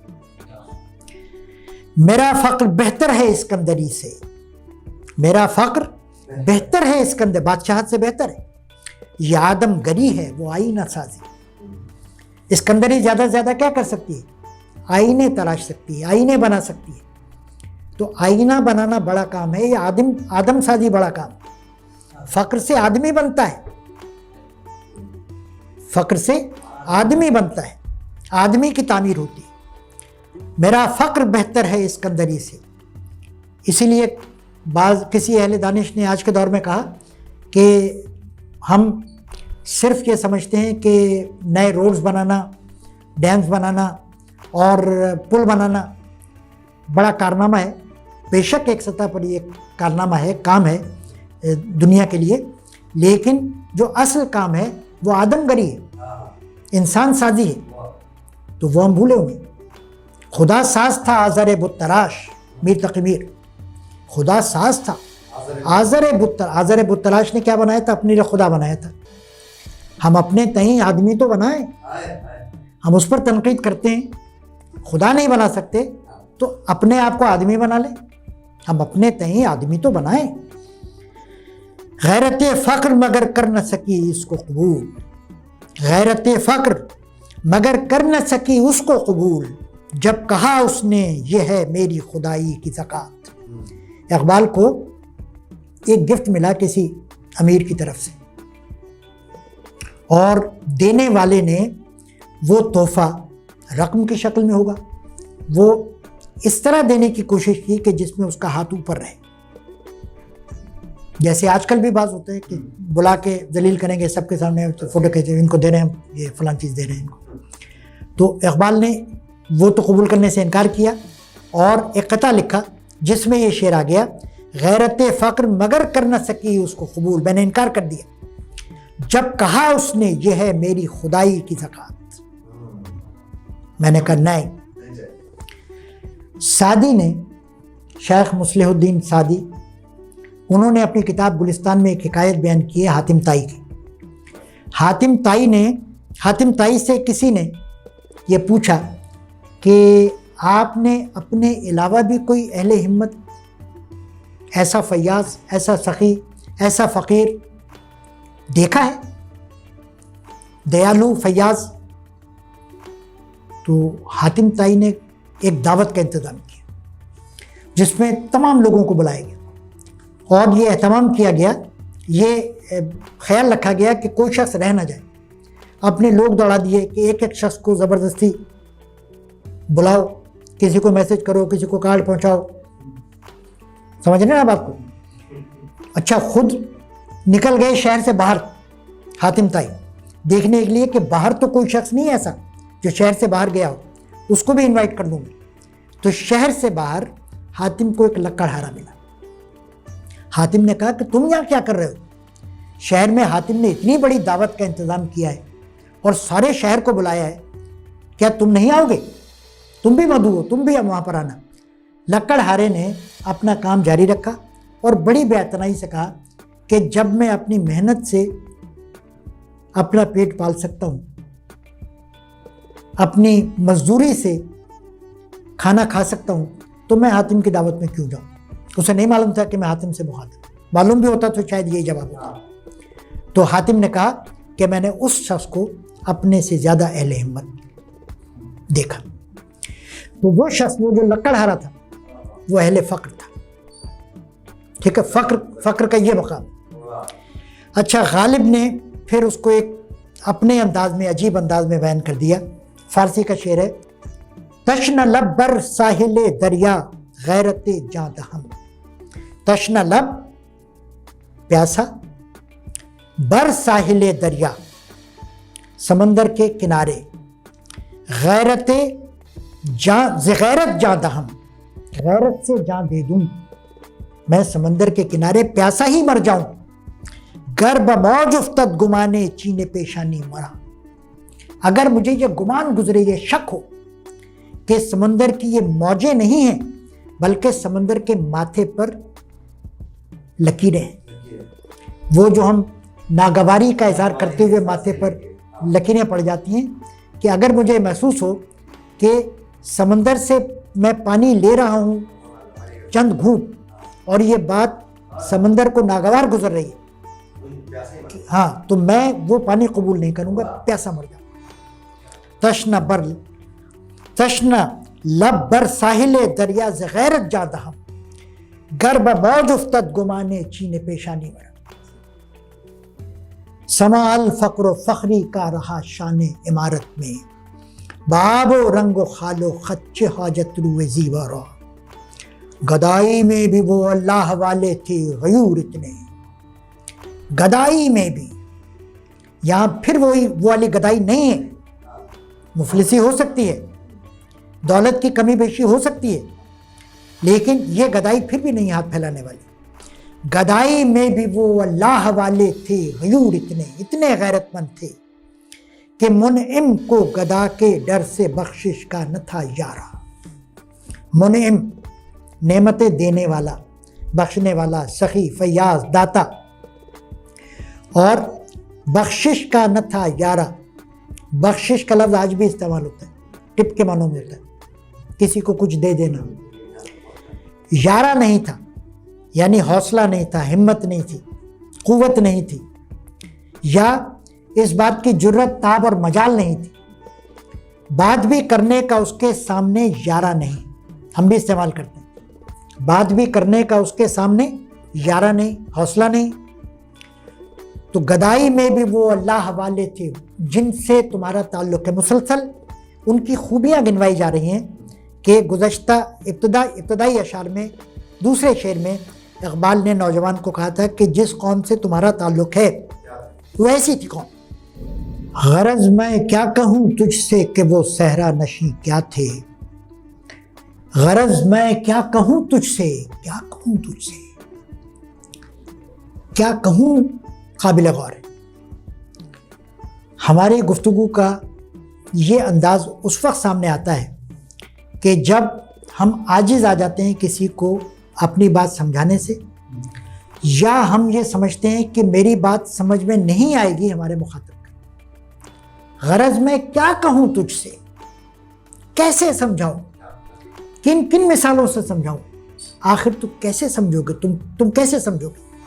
غرض میں کیا کہوں تجھ سے کہ وہ صحرا نشیں کیا تھے. پوری اسلامی تاریخ کی جزیات، واقعات جو فخر سے متعلق ہیں، جو حیا سے متعلق ہیں، جو عدل سے متعلق ہیں، جرأت و بہادری سے متعلق ہیں، ان تمام کو یکجا کر دیں تو اس لفظ کیا میں سمو گئے. غرض میں کیا کہوں تجھ سے کہ وہ صحرا نشیں کیا تھے. اس مصرے میں موجود دونوں کیا اپنی اپنی جگہ معنویت اور قوت سے بھرپور ہے. کہ وہ صحرا نشیں کیا تھے. اقبال کو صحرا نشیں کے لفظ سے، صحرا سے ایک خاص نسبت ہے. ایک جگہ اقبال نے حضور اکرم صلی اللہ علیہ وسلم کے لیے بھی صحرا نشیں کی ترکیب استعمال کی. جہاں گیرو، جہاں دارو، جہاں بانو، جہاں آرا. 4 صفات بیان کر کے باقی سوچنے کے لیے راستہ دے دیا. اور ان 4 صفات کی جزیات بھی اتنی ہیں کہ اگر انہی کے حوالے سے ہم تصور کریں اپنے اسلاف کا کہ وہ جہانگیر تھے تو کیسے تھے، وہ جہاں بان تھے تو کیسے تھے، اور وہ جہاں آرا تھے، جہاں دار تھے تو کیسے تھے، تو پوری تاریخ ہمارے سامنے آ جائے گی مسلمانوں کی. اور ظاہر ہے کہ یہ موقع نہیں ہے کہ تاریخ کے واقعات آپ کے سامنے دہرائے جائیں. اشارہ میں نے آپ کو دے دیا. غرض میں کیا کہوں تجھ سے کہ وہ صحرا کے رہنے والے، وہ صحرا کے پالے ہوئے، صحرا کے گہوارے میں جھولا جھولے ہوئے لوگ کس معیار کے تھے، کس کردار کے تھے، اور وہ کن روایات پر عمل پیرا تھے۔ انہوں نے دنیا میں کیا مقام حاصل کیا؟ وہ جہانگیر بن گئے۔ جہانگیر بادشاہ نہیں، جہان کو اپنی گرفت میں لیا، حکومتیں کی، بڑی بڑی ریاستیں قائم کی، سلطنتوں کی بنیاد رکھی، دنیا کے مختلف بر اعظموں میں، دنیا کے مختلف کونوں میں مسلمانوں نے کیسی کیسی ریاستوں کی اور کیسی کیسی حکومتوں کی بنیاد نہیں رکھی۔ وہ ایک الگ بحث ہے کہ ان ریاستوں کی اصل کیا تھی اور ان کے پیچھے جو فلسفہ تھا وہ اسلامی فلسفہ تھا یا کیا تھا، لیکن یہ کام بہرحال ان لوگوں نے کیا جو مسلم امہ کا ایک حصہ سمجھے جاتے ہیں۔ غرض میں کیا کہوں تجھ سے کہ وہ صحرا نشین کیا تھے، نہیں کہہ سکتا۔ جہانگیر تھے، جہاں دار تھے، جہاں دار، گیر، دار، بان، آرا، یہ سب فارسی لاحقے ہیں۔ گرفتن سے گیر اور داشتن سے دار، پھر آراستن سے آرا۔ میں نہیں کہہ سکتا کہ انہوں نے کیسے حکومت کی، وہ کیسے جہانگیر بن گئے، کیسے انہوں نے ساری دنیا کو اپنے کنٹرول میں لے لیا، اور کس طریقے سے انہوں نے دنیا کی نگہبانی کی، دنیا کی دیکھ بھال کی، دنیا کو برتا اور دنیا کو اپنے اصولوں پر چلایا، حکومت کر کے دکھائی، اور پھر آخری جہاں آرا، آراستن، سجانا، سجا دیا، گملے رکھوا دیے ہر جگہ، ہر چوک میں، ہر نکڑ پہ اسلامی حکومت کی طرف سے گملہ نہیں۔ بے شک گملے رکھوائے گئے، لیکن وہ گملے تھے کردار کے، عدل کے، انصاف کے، سخاوت کے، فیاضی کے۔ یہ چیزیں آرائش کا سبب بنی۔ تو جہاں آرا سے مراد جہان کی سجاوٹ، یہ ظاہری سجاوٹ نہیں ہے، بلکہ وہ سجاوٹ جو نظام عدل کے قیام کے نتیجے میں نمودار ہوتی ہے، جو نظام انصاف، جو ظلم کے خاتمے کے نتیجے میں، جو حق والے کو اس کا حق دینے کے نتیجے میں سامنے آتی ہے، وہ آرائش۔ مگر جہاں گیرو، جہاں دارو، جہاں بانو، جہاں آرا، ان ساری صفات کے مالک تھے وہ صحرا نشین۔ تضاد کی کیفیت پیدا کی، اور پیچھے جو گزر گئے تضاد کے سلسلے وہ آپ خود دیکھ سکتے ہیں کہ اقبال نے جگہ جگہ اپنے اصل بات کو نمایاں کرنے کے لیے جو وہ کہنا چاہتے ہیں تضاد کی کیفیت پیدا کرتے ہیں۔ تو ایک طرف صحرا نشین اور دوسری طرف دنیا پر حکومتیں کرنے والے، کیسی متضاد کیفیت ہے۔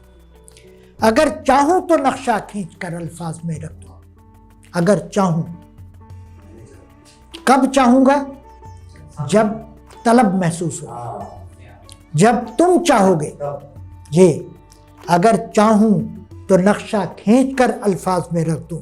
قدرت نے مجھے شاعری کے حوالے سے وہ صلاحیت دی ہے، مجھے لفظوں کا وہ ذخیرہ دیا ہے، مجھے احساس کی قوت دی ہے، اور گفتگو کا، بولنے کا، کلام کا ملکہ عطا کیا کہ میں کر سکتا ہوں، مگر تیرے تخیل سے فزوں تر ہے وہ نظارہ۔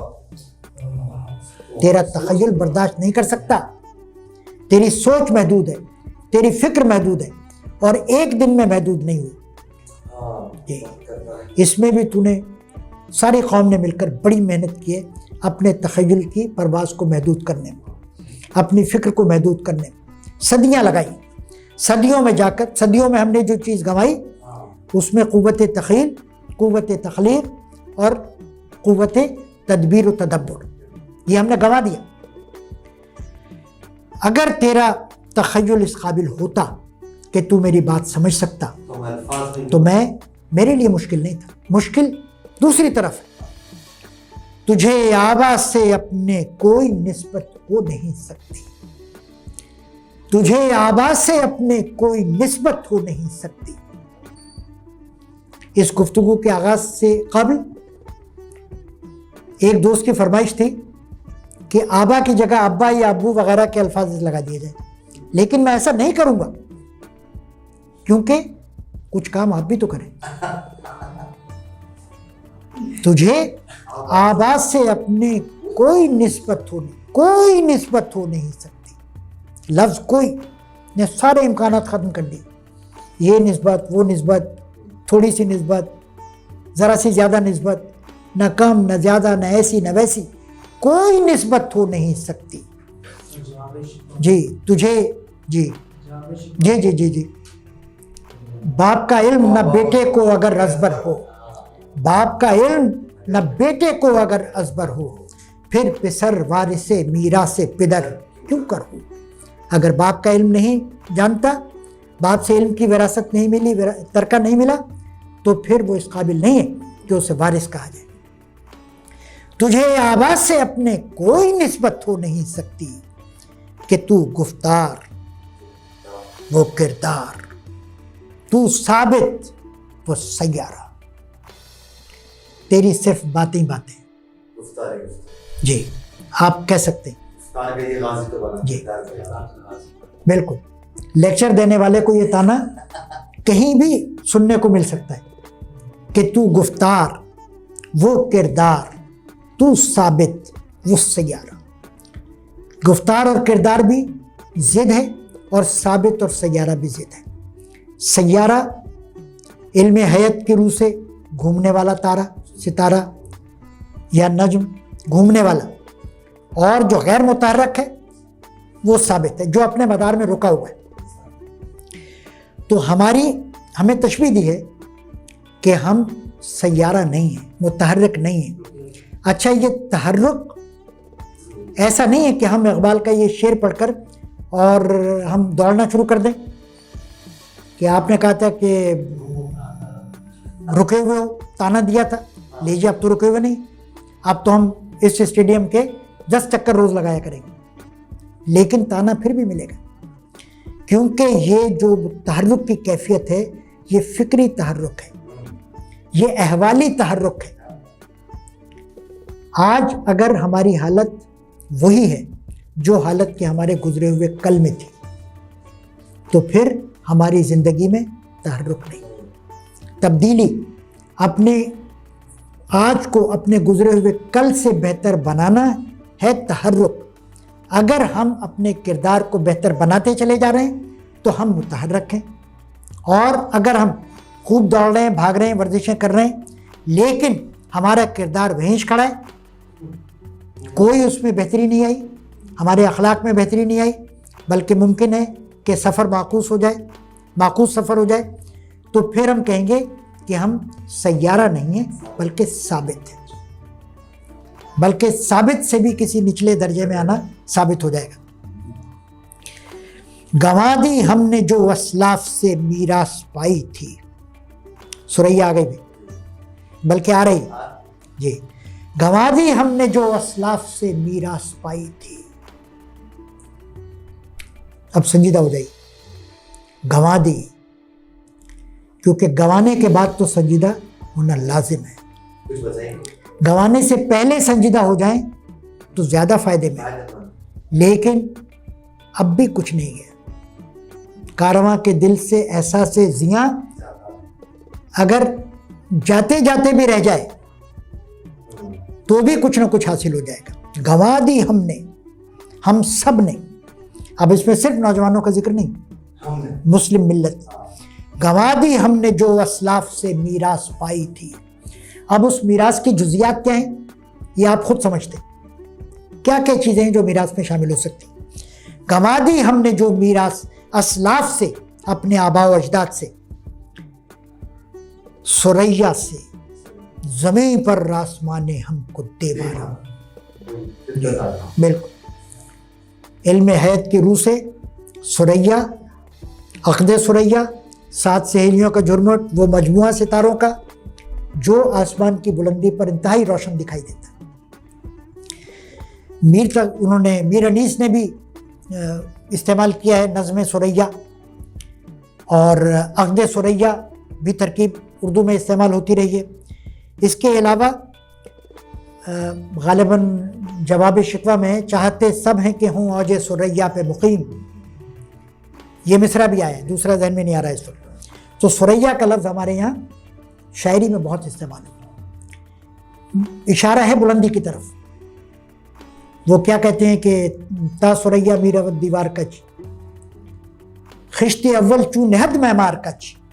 اگر معمار پہلی ہی ٹیڑھی رکھ دے گا تا ثریا می رود دیوار کچ، تو اس بلند ستارے ثریا تک دیوار ٹیڑھی جائے گی. تو ثریا استعارہ ہے بلندی کا. گنوا دی ہم نے جو اسلاف سے میراث پائی تھی، ثریا سے زمین پر آسمان نے ہم کو دے مارا. اس بلندی سے پستی پر اٹھا کے پٹخ دیا، پھینک دیا، دے مارا.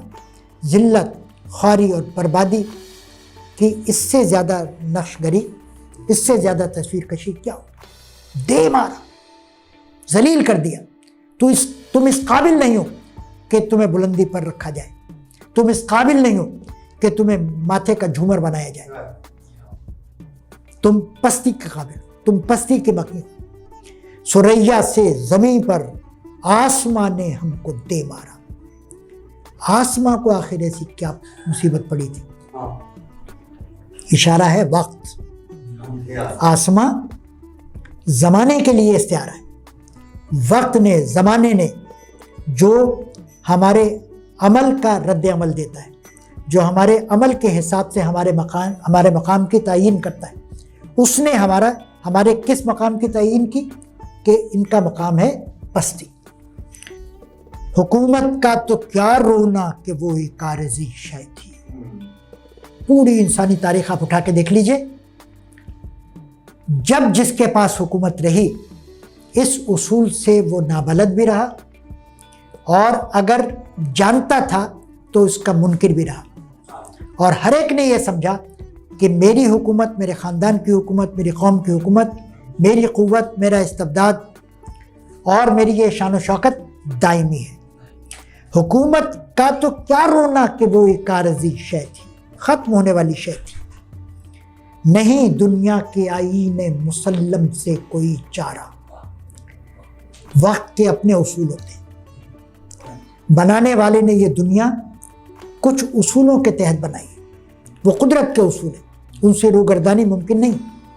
قدرت نے کسی کو دائم کمال نہیں دیا. ہر کمال رازہ والے، ہر کمال کے لیے زوال، ہر عروج کے لیے زوال.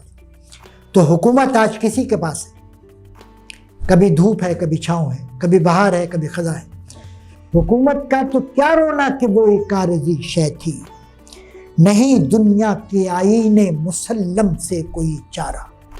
تسلیم شدہ اصول، تسلیم شدہ آئین دنیا کا یہ ہے کہ قدرت نے کبھی کسی فرد کو، کسی قوم کو نہ ہمیشگی عروج میں عطا کی، نہ زوال میں عطا کی. آج زوال ہے تو کل عروج ہے. مگر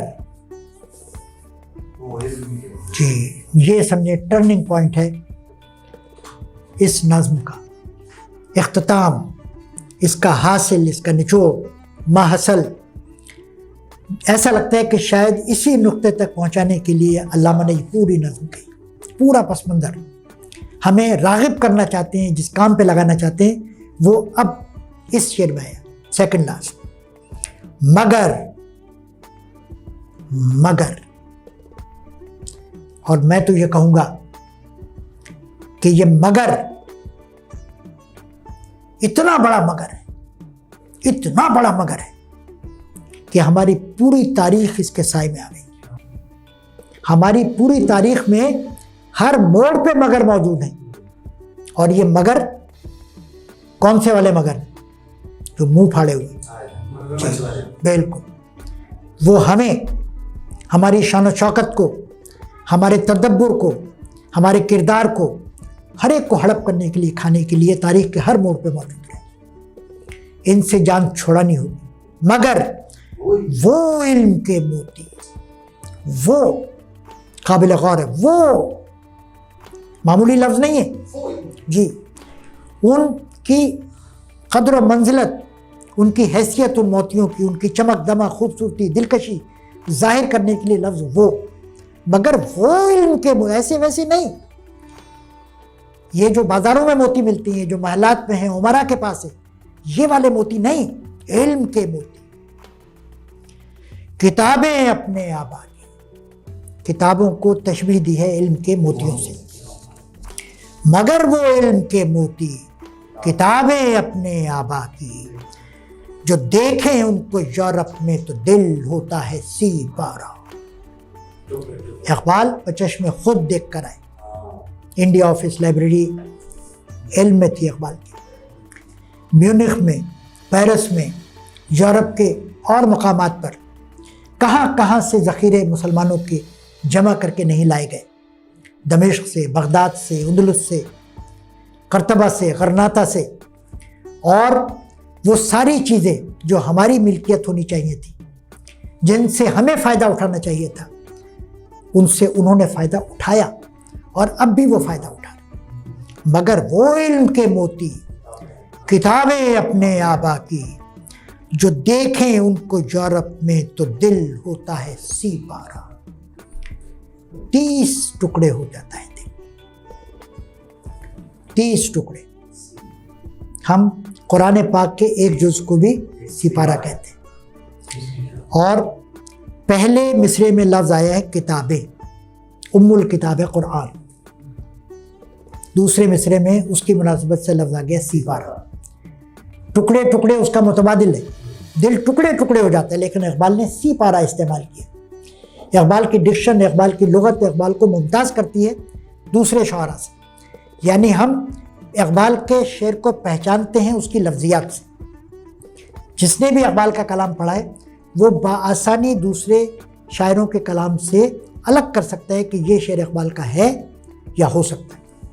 مگر وہ علم کے موتی کتابیں اپنے آبا کی، اس کی تفصیل میں کتابیں لکھی جا سکتی ہیں، اس شعر کی تفصیل، اور شبلی نعمانی نے یہ کام کیا۔ علامہ شبلی نعمانی نے مسلمانوں کے قدیم طرز تعلیم پر اور مسلمانوں کی قدیم علمی فتوحات پر جو بھی تحریریں لکھی ہیں، بڑی تحقیق کے بعد، بڑی جستجو کے بعد، وہ اس شعر کو ایک پس منظر فراہم کرتی کہ کس طرح سے ہمارے ذخیرے جو ہمیں علمی اور فکری طور پر ثروت مند بنانے میں صرف ہونے چاہیے تھے، وہ جا کر محفوظ کر دیے گئے، اور یہ سلسلہ ختم نہیں ہوا۔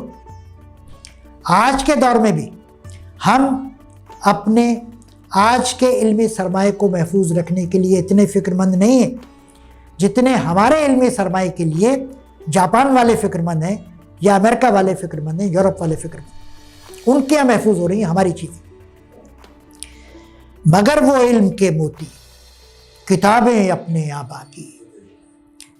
تو بنیادی خیال کیا ہوا اس پوری نظم کا کہ ہمیں فکر کرنی ہے علم کی، ہمیں تلاش کرنی ہے اپنی گمشدہ میراث، اور وہ میراث ہے علم۔